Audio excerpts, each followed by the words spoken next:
हिंदुस्तान जिस तरह नरेंद्र मोदी ने तकब्बर में बातें की हैं, आज वो हमारे से अपने आप को बहुत ताकतवर अब समझते हैं। और जब उन्होंने कहा ना कि अपने बोझ में गिर रहा है, वो अपने बोझ में गिरने नहीं। अब यूनाइटेड नेशंस में तो कश्मीर का मुद्दा जो है वो वाइंड अप किया जा रहा है, तो अब हम हर फोरम पर जाकर आवाज क्या उठाएंगे? बिकॉज यूनाइटेड नेशंस में भी जब भी जाते थे हम पहले बोलते थे कश्मीर चाहिए। खुद पीओजेके के लोग अपने तरीके से पाकिस्तान से आजादी हासिल करने की कोशिश करेंगे और भारत माता में मिलने की कोशिश करेंगे। और मैं हीरो समझती हूँ तो अपने प्रधानमंत्री नरेंद्र मोदी जी को समझती हूँ। मैं हीरो समझती हूँ तो अपने डॉक्टर एस जयशंकर को समझती हूँ। मैं हीरो समझती हूँ तो मैं कि पाकिस्तान चाइना की तरफ है या अमेरिका की तरफ है। तो ये चीज हमने भारत में नहीं देखी। उनको कोई ये डिक्टेशन नहीं देता कि जी आपने किससे बात करनी है और किससे। कभी भी मैंने अपने होश हवास में ये नहीं देखा कि पाकिस्तान कहीं पैसे नहीं मांग रहा हो। और इमरान खान का भी कोई ऐसा बयान था कि अब तक मैं खुदकुशी कर लूंगा अगर मुझे आईएमएफ के पास। So India is going up up up in a big way. India is a strong place. उनके डेमोक्रेटिक, उनके निज़ाम्स, उनके सिस्टम्स कहने को तो दोनों ममालिक एक जैसे हैं, वो हमसे बेहतर है, कॉन्फिडेंस लेके नहीं दिए जा रहे। तो वो जो कंपनीज, वो जो डेस्टिनेशन जो पाकिस्तान का भी बहुत अट्रैक्टिव, एक favourable destination to the rest of the world होती थी कारोबार करने के लिए, खत्म होगी। लेकिन अब इंडिया में आ जाए, आप इंडिया में देखें ना, इंडिया क्या है? इंडिया कोई बहुत ही कोई आइडियल जगह दुनिया की।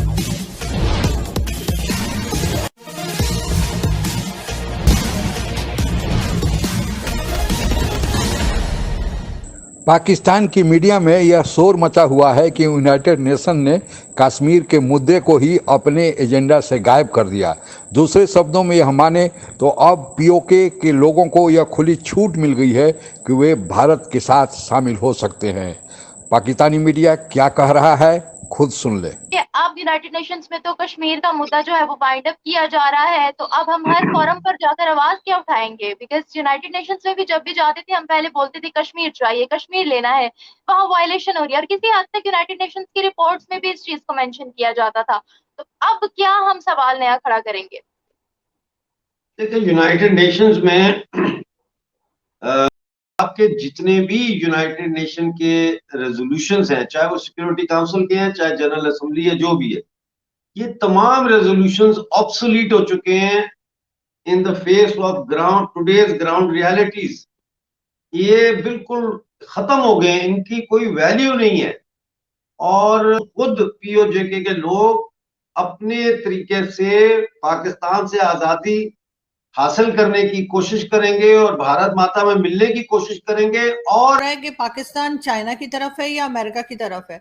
तो ये चीज हमने भारत में नहीं देखी। उनको कोई ये डिक्टेशन नहीं देता कि जी आपने किससे बात करनी है और किससे बात नहीं करनी है। और पाकिस्तान इसी मुश्किल में आज भी पड़ा हुआ है। तो आपके ख्याल से ये क्योंकि जाहिर है आईएमएफ चाहिए तो अमेरिकन कैंप में जाना पड़ेगा, लेकिन फिर चाइना नाराज हो जाएगा। तो ये करें तो क्या करें? ये लोग अजीब मुश्किल में इन्होंने सब लोगों को डाला हुआ है। जो रास्ता इन्होंने बंद किया है वो भी खोल के देख लेना। अमेरिका के भी इन्होंने वो क्या कहते हैं चमचागिरी और क्या कहते हैं सारी खिदमात की हैं। अफगानिस्तान में एक हुकूमत आई थी जो वहाँ पे औरतों को लिबरेट कर रही थी, ये थी, वहाँ पे ये मौलवियों के ज़रिए इन्होंने जाके उसको तबाह किया। उसी तबाही में से तालिबान निकले जिन्होंने पाकिस्तान को तबाह किया। तो हमें उसकी सज़ा भी तो मिल गई है ना। और फिर हमने ये लश्कर तैयबा और ये जैश मोहम्मद जैसे लोग पाले जिन्होंने हिंदुस्तान में आके टेररिज्म की। India is a strong place. उनके डेमोक्रेटिक, उनके निज़ाम्स, उनके सिस्टम्स कहने को तो दोनों ममालिक एक जैसे हैं, वो हमसे बेहतर है, कंसिस्टेंसी ऑफ पॉलिसीज है। वहां पे पार्टियां ना बनाई जाती हैं एस्टेब्लिशमेंट के जरिए, ना खत्म की जाती हैं एस्टेब्लिशमेंट के जरिए। तो ये जो चीजें होती है दुनिया को मैटर करती है। फिर 600 अरब डॉलर के रिजर्व्स के ऊपर आप बैठे हुए हैं, हमारे पास 3.5 अरब डॉलर के रिजर्व्स, कैसे कंपेयर कर सकते? भारत दुनिया की उभरती हुई इकोनॉमिक पावर है। खुद जब मोदी ने खिताब किया, कांग्रेस से कहा कि लास्ट टाइम 2016 में जब वो कांग्रेस से खिताब कर रहे थे तो भारत 10वें नंबर पर था in terms of their economy. आज वो 5वें नंबर पर है और बहुत जल्द वो 3रे नंबर पे चले जाएंगे। एक तो बहुत बड़ा फैक्टर है, लेकिन जो सबसे बड़ा फैक्टर है, आपको पता है कि इस वक्त अगर अमेरिका को कुछ चैलेंज कर रहा है उसकी हेजेमनी को, उसकी सुपर पावर को, तो वो चीन है। और अमेरिका ये जानता है कि अगर चीन को रोकना है तो उसके लिए इंडिया को उन्हें मजबूत करना। कभी भी मैंने अपने होश हवास में ये नहीं देखा कि पाकिस्तान कहीं पैसे नहीं मांग रहा हो। और इमरान खान का भी कोई ऐसा बयान था कि पता नहीं मैं खुदकुशी कर लूंगा अगर मुझे IMF के पास जाना पड़े। अब ये सारे कलाबाजियां खाते हैं IMF के आगे और किसी ने इनकी बात नहीं सुनी। तो हमारे पॉलिटिशियंस का लेवल भी इंतहाई सतही किस्म का है, इनके अंदर कोई कंटेंट नहीं है, कोई विजन नहीं है। रियासत मदीना का आइडिया लेके लोगों को चुप दिखावा नहीं है, बट हर बंदा जो मुझे मिल रहा है वो IT का एक्सपर्ट है, कोई कुछ है और कोई आर्टिफिशियल इंटेलिजेंस में है। सो India is going up up up in a big वे। मैं हीरो समझती हूँ तो अपने प्रधानमंत्री नरेंद्र मोदी जी को समझती हूँ। मैं हीरो समझती हूँ तो अपने डॉक्टर S जयशंकर को समझती हूँ। मैं हीरो समझती हूँ तो मैं अपने होम मिनिस्टर को समझती हूँ।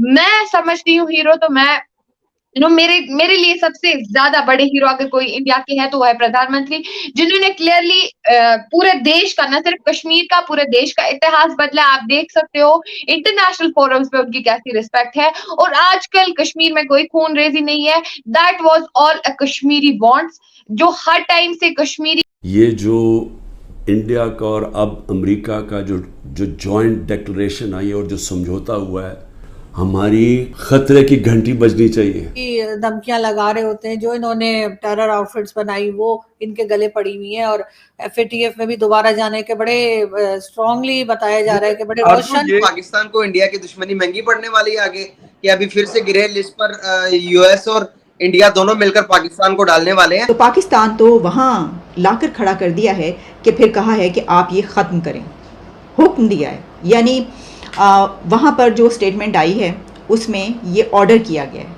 ये सिर्फ कहा नहीं गया बल्कि उन्होंने ऑर्डर किया है कि ये जो कुछ हो रहा है दहशतगर्दी यहाँ से। हिंदुस्तान जिस तरह नरेंद्र मोदी ने तकब्बर में बातें की हैं, आज वो हमारे से अपने आप को बहुत ताकतवर अब समझते हैं। और जब उन्होंने कहा ना कि अपने बोझ में गिर रहा है, वो अपने बोझ में गिरने नहीं। अपने जहनों में पाकिस्तानियों ने बना के रखा होता है कि जी इंडिया में लोग जो है वो पसंद नहीं करते, पाकिस्तान वालों से बात करना नहीं चाहते। इस किस्म का तो कोई इंप्रेशन आपको नहीं दिखा वहां पे। बकवास। क्योंकि जितने लोग मेरे पास आए हैं और उनमें से कई हाई अप लोग हैं, और शायद गवर्नमेंट से मेरी मुलाकात नहीं हुई, RSS से हुई है, बाकी भी लोग मुझे मिले हैं। They all understand Pakistan situation. वो कहते हैं आप टेररिज्म खत्म करें और हमारे साथ नॉर्मल रिलेशंस करें, देखिए आपको कितने फायदे ऑटोमेटिकली हो जाएंगे। ट्रेड रिलैक्स कर दें, ये आपके इंटरेस्ट में है। अच्छा, उन्होंने एक और बात की है और कहा है कि बताओ पाकिस्तानियों को कि we are no longer into Indo Pak equation. वो हाइफनेटेड रिलेशनशिप खत्म हमारा हो गया है। We now think of India Pacific. हमारी ओरिएंटेशन ही उधर हो गई है। पाकिस्तान अगर दोस्ती नहीं चाहता तो ठीक है, जब दोस्ती चाहेगा वी विल कंसिडर। दरअसल रक्षा मंत्री राजनाथ सिंह ने जब से यह कहा है कि भारत को पाकिस्तान पर आक्रमण नहीं करना होगा ताकि वह बलपूर्वक POK और गिलगित बल्तिस्तान को जम्मू कश्मीर के साथ मिलाकर भारत का पूर्ण राज्य बना दे, अब खुद ही POK और गिलगित बल्तिस्तान के लोग ही स्वतः आंदोलन करेंगे, क्योंकि उन्हें भारत के पास जो जम्मू कश्मीर है उसके विकास की चकाचौंध को देख लिए है। पूरा पाकिस्तान ही कर्जे में डूबा हुआ है, अफरा तफरी है, भुखमरी का शिकार है।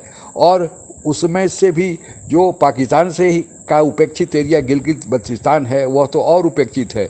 कारण यह है कि पाकिस्तान में जो भी सरकार रही है उनको हमेशा से यह डर सताते रहता है कि POK और गिलगित बल्तिस्तान एक दिन भारत में शामिल हो जाएंगे, इसलिए यहाँ पर वे कोई भी विकास की परियोजनाएं अभी तक नहीं चलाते हैं।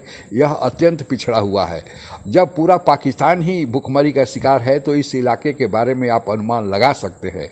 इसीलिए अब POK और गिलगित बल्तिस्तान में मांगे उठने लगी है, लोग सड़कों पर उतर रहे हैं कि उन्हें भारत में शामिल किया जाए।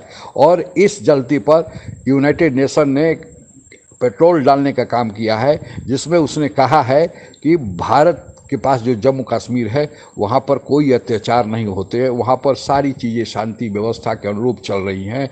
इससे जो पाकिस्तान भारत पर आरोप लगाता था वह अब उसका कोई मायने ही नहीं रखा। अब तो POK और गिलगित बल्तिस्तान के लोग खुलेआम अब भारत के साथ शामिल होना चाहते हैं, क्योंकि पाकिस्तान का भारत विरोधी कोई भी एजेंडा जो जम्मू कश्मीर के संबंध में था फेल होता नजर आ रहा है। आज के लिए बस इतना ही। जय हिंद। आप अगर हमसे जुड़ा रहना चाहते हैं तो कृपया मेरे चैनल को सब्सक्राइब करें तथा बेल आइकन भी दबा दें ताकि नई वीडियो की जानकारी तुरंत आप तक पहुंच जाए। धन्यवाद। जय हिंद।